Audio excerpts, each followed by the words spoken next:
Segundo bloque de La Palabra Justa Rock. ¿Tenemos redes sociales, Lula? Tenemos redes sociales nosotros, tiene redes sociales Radio Caput. Les comentamos que nosotros somos La Palabra Justa Rock de la agencia Paco Urondo. ¿Me estás escuchando bien? Que me pones esa cara de drama, perdón. Así, estamos en vivo. Sí. Les contaba que nosotros somos La Palabra Justa Rock. Nos pueden encontrar en la agencia Paco Urondo. Tenemos Twitter, tenemos Instagram, tenemos Facebook. Y también pueden seguir a nuestros compañeros de Radio Caput en Twitter, Instagram y Facebook, también como Radio Caput. Y para recibir el informativo InfoSiberia, si todavía no te llega, manda un mensaje al 11 28 67 90 78 y lo recibís todas las mañanas en tu teléfono. Periodista, escritor, investigador, un maestro para mí, Ricardo Rackendorfer, querido, muchísimas gracias por esta visita. ¿Cómo estás? No, es un placer estar acá. Bueno, hablamos un poquito fuera de aire de este horror que estamos viviendo, ¿no? Un nuevo comunicado, recién hablamos de Cipreva hacia el presidente, que bueno, le sigue pegando y duro a la prensa. Sí, no se lleva muy bien con la prensa, ni la prensa se lleva bien con él. En ese sentido, es un poco distinto al malestar que había entre el poder y la prensa, aunque alguna parte de la prensa es parte del poder, que en tiempos anteriores, pero nunca ha sido ese enfrentamiento por parte, valga la redundancia, del poder, de una manera, yo diría, tan explícita, ¿no? No sé si eso es bueno o malo para dejar al desnudo ciertas cosas. Realmente no lo sé. En esta relación de la prensa que estás contando un poco, que tenés a lo largo de décadas, por tu trabajo, por tu experiencia, por tu historia, bueno, quisiera pasar rápidamente ya, meternos en los 80, porque bueno, en la época del porteño, después viene el Cerdos y Peces, la experiencia con Enrique y demás, ¿y cómo era ese vínculo con la prensa de esos colectivos, de esos nichos de periodismo contracultural, si querés, distinto a lo que había? Bueno, por empezar, era una época absolutamente distinta. Era una época en la que vamos a llamarla así, la restauración de la democracia era muy reciente. En ese sentido, la aparición de El Porteño es un poco anterior a el comienzo del gobierno de Raúl Alfonsín. O sea, salió en esa época donde la dictadura se iba apagando como la llama de una vela al consumirse, y eso creaba en la gente, en esa rara categoría sociológica denominada la gente, una sensación de que todo iba a ser posible, ¿no? Y ese todo iba a ser posible también, desde luego, inquietaba a algunas personas, quienes no estaban muy interesados de que todo, digamos, pudiera comenzar a ser posible, ¿no? Pero era una época por eso inolvidable, y por eso, digamos, en esos días no hubo otro límite que, y acá nunca mejor dicho, la imaginación, claro, ¿no? Lamentablemente, con el correr de los años y con el correr de las décadas, esa imaginación ha resultado ser simplemente una fantasía. Empezaron a aparecer otro tipo de límites. Exactamente. Pensaba inevitablemente, no sé por qué me fui al Mayo francés, ¿no? Digo, esta cosa de la imaginación al poder y demás, y porque ustedes también eran muy jóvenes y los 60, 70 estaban ahí nomás, ahí cerquita. Imagino que eso también, ¿no? En ustedes está todavía muy presente, sí, muy vivo. Sí, o sea, el Mayo francés, digamos, ha sido vivido por quienes pertenecen a mi generación de una manera absolutamente lejana, puesto que, claro, digamos, en mayo del 68 yo todavía no tenía 10 años, claro, ¿no? Y por otra parte era en Francia. Acá fue distinto, y acá la década del 80, o mejor dicho, el año 83 en adelante, estaba edificada no sobre, digamos, el afán de la imaginación al poder, sino sobre una tragedia, claro, sobre una tragedia histórica que se levantó sobre la paz de los cementerios, ¿no? Claro. ¿Cómo eran las redacciones de aquella época, Ricardo? Porque, digo, también, ¿no? Después ya hace muchos años que acá ya estamos atravesando el mundo, el planeta, el tema del fenómeno de las redes sociales, otro paradigma. Pero ¿cómo era recordar y evocar aquellas redacciones donde nada, estaba la imaginación, estaba la idea de poder hacerlo todo? Bueno, por empezar había redacciones. Claro. Por Por empezar, empezar, había empezamos por ahí, redacciones, claro. ¿no? Existían. Y eran muy divertidas y además muy enriquecedoras, o sea, o por lo menos para mí, yo jamás estudié periodismo y yo aprendí a hacer periodismo en las redacciones, para lo cual tuve que cruzarme con personas que dejaron en mí una huella imborrable, ¿no? Una de las redacciones que recuerdo con, diríase, más nostalgia, es la redacción del viejo Diario Sur, ¿no? Ya. O sea, acá hay una historia muy divertida, porque yo venía del Porteño, de las Cerdos y Peces, aparece ese diario, que lo banca un partido de izquierda, Ujú. de una izquierda algo ortodoxa, el Partido Comunista, y nos convocan, a mí me convocan como jefe de policiales y a Sims dentro de la sección, ¿no? Y fue un hecho raro dentro de Claro. los pasillos periodísticos, al punto de que el semanario El Periodista, no sé si te acordás, que Sí. dirigía Carlos Gavetta, Carlos Gavetta. nos hace una nota, que la volanta era de Cerdos y Peces a la página policial de un diario y el título Simplemente Sangre. Y abajo Sims y yo en una foto con sendos vasos de ginebra en la mano. Y bueno, nos permitimos ahí ciertas licencias poéticas, dijimos algunas barbaridades, no muy políticamente correctas, pero creyendo que, digamos, en el diario iban a estar deslumbrados por Claro. estas 4 páginas de publicidad para ese diario que todavía no había salido. Nos querían rajar a la mierda antes de que hacer la salga primera el nota. número Claro. 1, ¿no? Al final nos indultaron y yo fui no como jefe a la sección policial, y Sims, no sé, lo mandaron a movimiento de barcos, algo así, ¿no? Y ahí cae Juan Carlos Novoa, que era un veterano periodista de policiales, y al principio nuestra relación fue ríspida, hasta que al segundo día nos vamos a tomar una ginebra, esa ginebra siguió con otra, esa otra siguió con una tercera ya en otro bar, de ese bar la noche terminó comiéndonos un puchero en el Globo, Mirá. ¿no? Y esa noche, bueno, nos hicimos amigos, pero digamos, en ese momento estuve lejos de intuir de que ese tipo iba a ser mi maestro en este laburo, ¿no? Y fíjate vos que Cacho Novoa venía de la escuela de Ardizone, que era un famoso periodista. Néstor Ardizone. Osvaldo Ardizone, perdón. Osvaldo Osvaldo Ardizone. Perdón. Que tenía la teoría de que los diarios se hacen en los bares.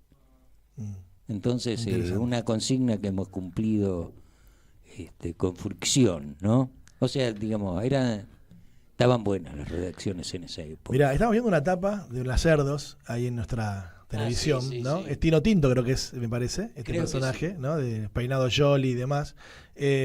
La tapa es del 3 de junio de 1984. Increíble, también viéndolo así en función, ¿no? De las fechas y demás, reportaje de Johnny Mitchell, bueno, ¿no? Algo dijiste, hablaste del maestro. ¿Quién fue Enrique Sims, Ricardo? Buena pregunta. ¿Quién fue Enrique Sims? Bueno, sobre todas las cosas fue un amigo, ¿no? Ujú. Un amigo y un tipo con el cual viví también aventuras inigualables, ¿no? Dentro de las redacciones y fuera de las redacciones. Sí. Tipo inigualable. Te escuchaba hace un rato decir también que vos te formaste como periodista, digamos, per se, digamos, trabajando y haciendo experiencias, como un oficio, ¿no es cierto? Como un oficio. Sí, de algún modo, el otro día estábamos hablando de eso justo con Juan Salinas, Uh-huh. y de algún modo llegamos a la conclusión de que de algún modo lo que nos salvó fue que supimos inventarnos un oficio. Claro. ¿Qué pensás de la formación actual? De los periodistas. Sí. Y no sé qué pensar acerca del ejercicio mismo del periodismo, que no sé dónde se practica más periodismo, si con las palabras o con las imágenes, ¿no? Y en ambos sitios, y sobre soportes tecnológicos que van cambiando a medida que uno va trabajando, ¿no? O sea, en el transcurso de una sola jornada, digamos, todo va cambiando, Sí. todo va cambiando. No sé a dónde apunta hacia todo esto, no sé si hacia el mejoramiento o no sé si hacia la desaparición del periodismo, ¿no? No lo sé realmente. De algún modo ha desaparecido un tipo de periodismo que digamos, fue muy importante en la historia argentina en las últimas décadas. Es más, o sea, dicen que el periodismo es la primera versión de la historia, ¿no? Y en este momento no sé si parece serlo. No sé si parece serlo, porque no sé si el periodismo, o los soportes periodísticos, o los periodistas, están a la altura de los acontecimientos que nos toca describir. Claro. Ricardo, ¿por qué policiales? ¿Cómo llegas a los policiales? Mira, fácticamente, al igual que mi llegada al periodismo, digamos, fue una cosa absolutamente azarosa. Yo empiezo a hacer periodismo policial, palabra que no me gusta mucho, prefiero llamarlo periodismo delincuencial, ¿no? Cuando empecé a hacer policiales en serio fue cuando escribí La Bonaerense, que escribía sobre policías. Pero yo empecé fácticamente en las Cerdos y Peces, con una columna que se llamaba Vidas Ejemplares, que eran perfiles biográficos de pistoleros de la época de oro de la delincuencia argentina, cuyas vidas me fascinaban: el Lacho Pardo, el Pichón La Ginestra, el Nene Villarino, etcétera, etcétera, etcétera. Que ¿no? muchos León después los incluyó en bandidos rurales, a muchos de ellos, ¿viste? Sí. Que hace un listado de delincuentes queridos por el pueblo, también cobijados por el propio vecino. Exactamente, y más que, digamos, el carisma de estos muchachos, me interesaba la vida de estos muchachos, ¿no? La vida de estos muchachos que por lo general terminaba mal, vidas por lo general atravesadas por traiciones, por ambiciones, por, digamos, cosas de la condición humana, ¿no? Pero de algún modo, hubo en mi infancia algunos hechos que prefiguraron eso. Por ejemplo, cuando era pibe, yo iba mucho al kiosco de diarios que quedaba en la esquina de mi casa, y ahí me quedaba leyendo todas las revistas habidas y por haber. Oficiaba de biblioteca, digamos, el kiosco de diario de la esquina. Totalmente. Y me acuerdo que cae en mis manos un libro que se llamaba Crónicas de Lampa Porteña. Titulazo. 50 años entre policías y delincuentes, de un tal Gustavo Germán González. Gustavo Germán González era el cronista policial estrella de Diario Crítica. Estamos hablando de esa época. O sea que tenía 50 años entre policías y ladrones en Claro. serio. Y un caso famoso fue su cobertura en 1926 del asesinato o de la investigación del asesinato del concejal Ray. El concejal Ray aparentemente había sido asesinado en ocasión de robo, Sí. con un par de balazos, pero se sospechaba que en realidad esos balazos fueron prodigados post-mortem para encubrir, digamos, la causa real de su deceso, presumiblemente veneno, presumiblemente cianuro. Mira. Entonces este buen hombre, Gustavo Germán González, que firmaba sus notas jejeje como una risa, se cuela en la autopsia haciéndose pasar por personal de la morgue. Espectacular. A las De esa película, misma tarde, guión cinematográfico. el titular del diario Crítica, con características con caracteres catástrofes, decía simplemente 3 palabras: no hay cianuro. No hay cianuro. Fíjate vos que esas 3 palabras se convirtieron en un dicho cuando vos querías desmentir algo en No hay esa época. cianuro. No hay cianuro. Y también hay un tango instrumental que se llama No hay cianuro. Mira. Bueno, muchos años después, creo que en el 2003, 2004, yo cubría para un semanario de actualidad el tema de la muerte de Rodrigo, el cuartetero. El potro. Yo me Claro. acuerdo de ese día, perdón. Que fue junio del 2000, ¿no? Si no recuerdo mal. Pues creo que ¿Puede sí. Yo estaba en mi casa y creo, hablando de letra catástrofe, mirando la tele, aparece la placa de crónica Ah. que decía estalló el Rodrigazo. Mirá. La placa de crónica Mirá del día que muere el potro fue Y estalló el Mirá Rodrigazo. vos. Mira vos, esa no me acordaba. Mirá. Placaza, perdón, hablando de letra catástrofe, Bueno, perdón. meses después, en el marco de un juicio por filiación que tenía con respecto a una criatura que resultó ser efectivamente su hijo, le tienen que hacer la autopsia para extraerle de los huesos ADN. Ahora se le hace con un pelo, eso, Claro. pero en el año 2002 parece que no se hacía con un pelo. Y eso se hacía en el cementerio, en cuyo crematorio estaba depositado el cajón de Rodrigo, Sí. a disposición de las pruebas, etcétera, viste que decían que era un asesinato, etcétera, etcétera, etcétera. Sí. Se movieron todo tipo de. Sí, hubo una historia de tésico, alucinante pero- ahí, que si querés después hablamos, pero enfoquémonos en esto. Claro. El periodismo tenía vedado su ingreso ahí, ¿no? Tampoco pero me mandaron a cubrir eso. 9 de la mañana, 8 de la mañana, estar ahí frente a un cementerio privado. Y solo podíamos ver quién entraba, quién salía. Les arrancábamos algún textual, nada más. Aburrido, hasta que a mis espaldas escuché un bocinazo. Me doy vuelta, era una 4x4, a cuyo volante iba el doctor Pierri, que era el abogado de la familia Rodrigo. Ujú. Que, digamos, me doy vuelta y el tipo me mira y me cabecea que suba a la combi. Era medio amigote mío, el gordo. No era que vos te andabas subiendo al auto de cualquier abogado que te cabeceaba. No, Claro. pero me subí, confieso, como un pistolero, un blindado.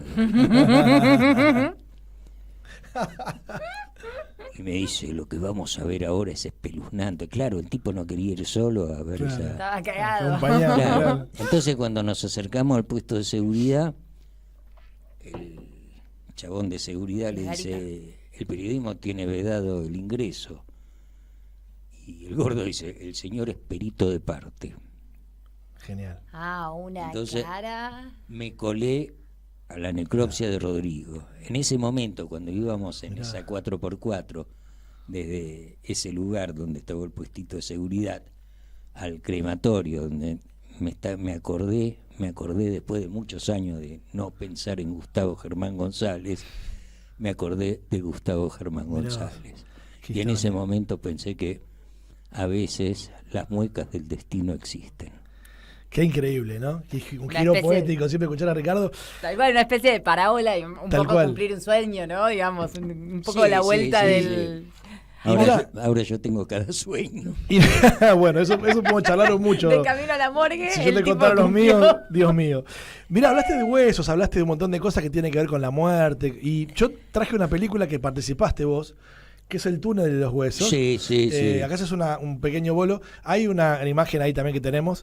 Y es una historia interesante porque también es una historia, por supuesto, verídica. Y que tiene que ver también con restos óseos que se encuentran. Sí, la famosa el túnel de masacre los de huesos es Devoto. una nota que yo hice en página 30. Esta película dirigida por Nacho Garacino, que tiene el mismo título, es la adaptación cinematográfica de esta aventura y trata de una fuga del penal de Devoto a través de un túnel en el cual los fugados se topan con un osario clandestino, ¿no? Claro. Y, digamos, en esas circunstancias era imposible que no les agarre un mambo místico y le prometen esos muertos contar que ellos están ahí si ellos logran salir. Entonces me vienen a buscar a mí, me eligen a mí. Por esa razón hay un actor, Cezanne de apellido, que hace de mí. Que es el mismo que está en Eternauta también, que era parte de Ocupas. Exactamente.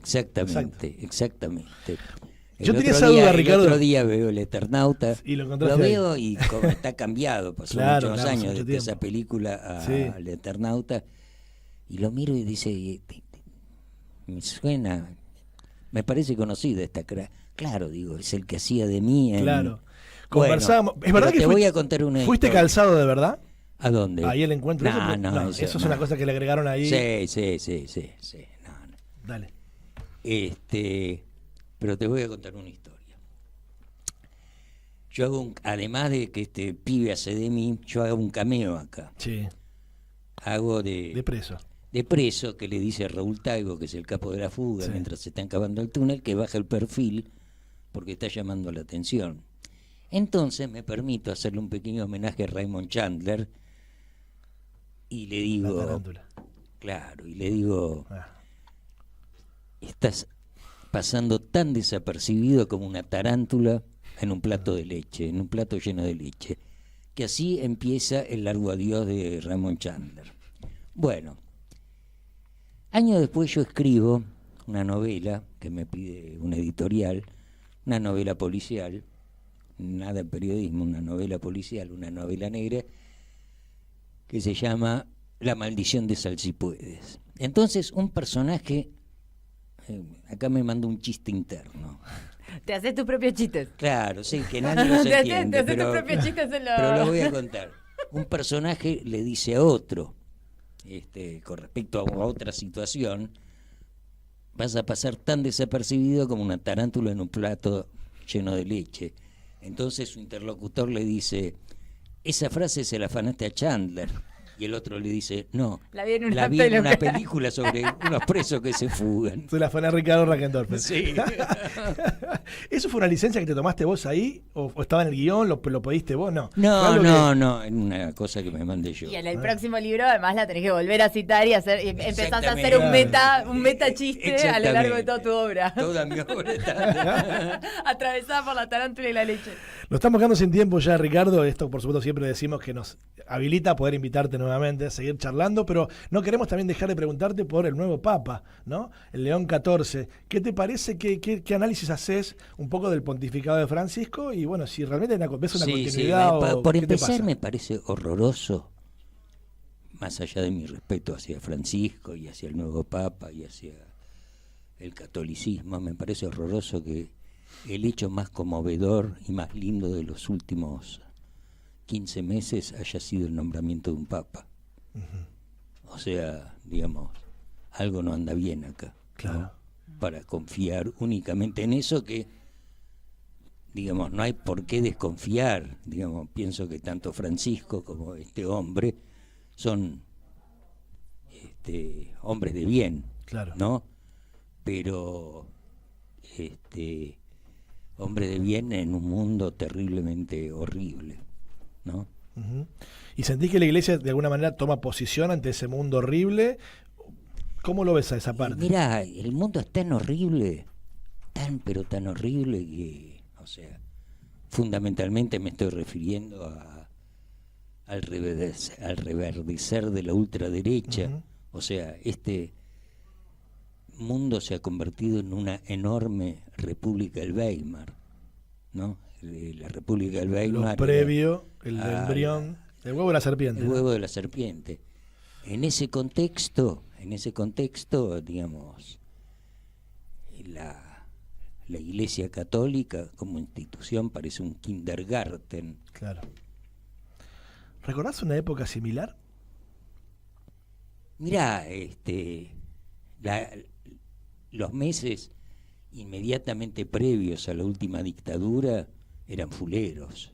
Y los primeros meses que yo Me viví da escozor lo que estás diciendo. de la última dictadura también fueron fuleros. Después me fui a México en pocos meses después del golpe y volví poco antes de que terminara la dictadura. Pero de algún modo siempre la historia se repite, a veces en forma de tragedia y a veces en forma de farsa. Pienso que esta es la farsa de aquella tragedia. Sí, porque uno a veces piensa también, digo, ¿no? ¿Qué nos pasa como sociedad para elegir un personaje como Milei, por ejemplo? Volver a elegir a Trump en Estados Unidos. Sí, es, digamos, ¿Qué en nos el pasa, caso no? de Milei particularmente. Más allá de lo mal que puede haber hecho el gobierno anterior, quiero Sí, decir, ¿no? Por supuesto, también. Y tiene que ver con el hecho de que pienso yo que un personaje como Milei, o sea, un personaje absolutamente roto, es elegido por una sociedad rota, ¿no? Hay un montón hay toda una constelación de circunstancias,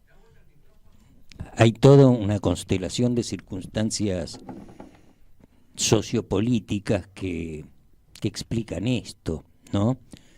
Pero no sé si esto puede ser explicado únicamente desde la política. Yo pienso que debería ser analizado desde el punto de vista o desde los parámetros de la sociología psiquiátrica, Y me atrevo a decir que en un futuro no muy lejano, cuando los estudiosos, cuando los historiadores de este presente lo analicen, van a definir esta etapa como la del estado manicomio. O sea, esto es una locura absoluta. Esto, más allá de ser una cosa cruel, políticamente nefasta, digamos, pienso que lo más atroz que tiene la tragedia argentina es su estructura de chiste. Ricardo Reichendorfer, en la palabra justa rock, muchísimas gracias por tu visita, Ricardo, de verdad. Gracias a ustedes por invitarme. Compañera. Otra vez más, nos quedamos sin tiempo, pero es así, tenemos un programa corto para hacernos desear. Nos vemos el viernes